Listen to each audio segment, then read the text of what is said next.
A very special guest tonight, but I definitely have to be a little cautious tonight because this guy could come to my house in the middle of the night and either repossess my car or kick my stinking teeth in. We got the Repo Man and we got Demolition Smash. We got Barry Darso. Barry, thanks so much for doing this tonight. Oh man, thanks for having me. I love it. You're a great guy, Awesome. and I appreciate you even letting me be on here. Oh, Barry. Well, I had a guy on last week. You might have heard of him before, Bill Eady. You might know Oh the name. yeah, I I love was, him. I was telling Bill, I said, they say never meet your heroes because you're going to be disappointed. Well, you and Bill are definitely two of my heroes, and getting to know you over the past couple of years, hearing your stories and just, palling around, is an honor for me. Thank you, Barry. Well, thank you. Honor for us too. It's kind of fun talking about the old times and everything, and you bring up things that we can't even remember half the time, and it just jogs your memory, and it's good memories. Awesome. Great. So I just want to cover some of the demolition years and Repo Man. Not mention. I'll be honest with you. One of my favorites is Blacktop Bully, but that'll be a part two down the road. And I loved that gimmick too. That was fun. Yeah, it was. I loved watching it. So you quit Jim Crockett's promotion. You're at home. Bill, Randy Colley, and Luscious Johnny are in New York working on a gimmick called Demolition. Yeah. How do you get the call? Like, who calls you? What happens from there? Well, what's funny is I was already wrestling probably about 5 years, and every night, double shots on Saturdays, Sundays, and when I ended up quitting Crockett's territory, I just wanted to take a year off. I didn't want to do anything. And I was hurting, I had a torn pec and my neck was bad, just injuries that every wrestler has. And I was married at the time and we were trying to have a baby. So I thought, well, I better finally get home. Otherwise, that's not going to happen. So I wasn't really thinking about wrestling. And then I was at Ricky Steamboat's gym. He was probably about 15 minutes from where I lived in Charlotte, North Carolina. And I was talking to Ricky, and Rick says, "You want to get into the WWF?" And I said, "Well, shoot, yeah, if I get a chance, I got to take it." I said, "Yeah, put in a good word for me." And then, so he says, "Yeah, I'll talk to Vince." And so then about a week later, Earl Hebner calls me up, and say, "Hey, Barry, how you doing?" Everything. He goes, "Hey, I'm going to talk to my brother." And his brother was the referee up there. He says, "I'm going to have my brother talk to Vince." So I got two guys working for me here to get me a job up there.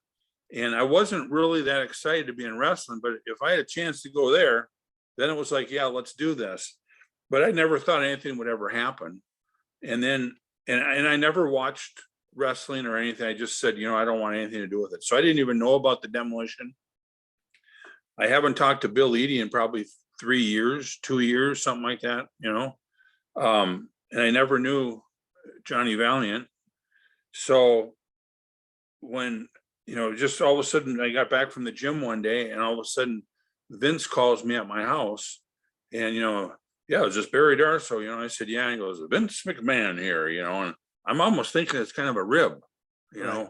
Why would he be calling me? Right. So then we got to talk and everything. And he says, "Hey, how's your schedule?" And I said, "Schedule for what?" He goes, "Well, I'm going to fly you up. I need to talk to you about something." And I'm thinking to myself, I'm kind of biting my lip, and I said, "Well, let me check my schedule and make sure I'm not anywhere." I had nowhere to go. Right. So about 30 seconds comes back. I said, "Well, Vince, I'm pretty free this week." He goes, "Well, good, because I got a ticket waiting for you tomorrow morning. There'll be a limo picking you up and I'll meet you at the office tomorrow at 1:00. So boom, there it is. I'm like, holy cow, does this happen fast? And this was like a month after I left Crockett. So that's how I got that phone call. Pretty neat one, huh? It was for Demolition. For Demolition. Yeah. Yeah. So you want me to finish the story that goes along with that? Yes, sir. Definitely.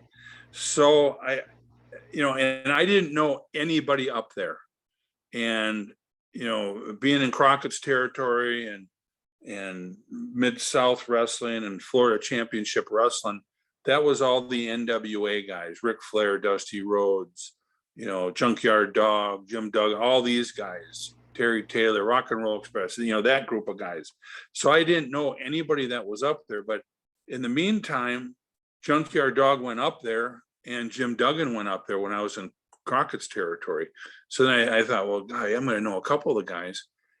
So I go up to the office and I meet Terry Garvin and Pat Patterson, and they're talking to me about kind of, you know, what the territory is like and all that stuff. And then Vince comes in and I meet Vince and we talked for probably a half hour. And then they pulled up this little booklet that had all these different pictures in it of what the demolition will look like. So they made me sign a non-compete that I couldn't tell anybody about this or take those ideas out of there. So they had one that they really liked, and that was the look that Bill and I had with the mask and the spikes and the hands and the pants with the spikes.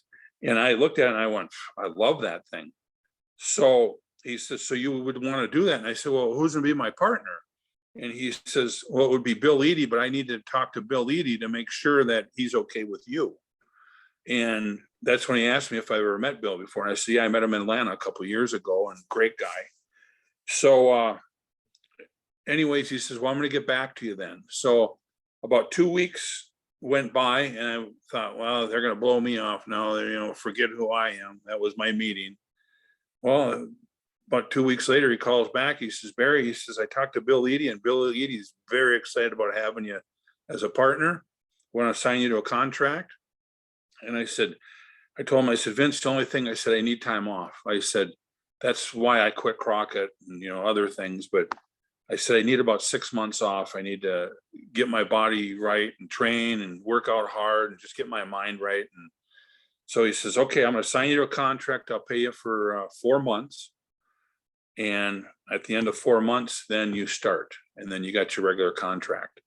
So that's what happened. I was getting paid for about 4 months to be at home and train, get in shape. And I started WrestleMania when they were in Detroit. I think that was when I started. 3. Yeah. So I wasn't wrestling or anything, but even though that's when I went in there and I started meeting all the guys. Then they had a big party, and so I met them.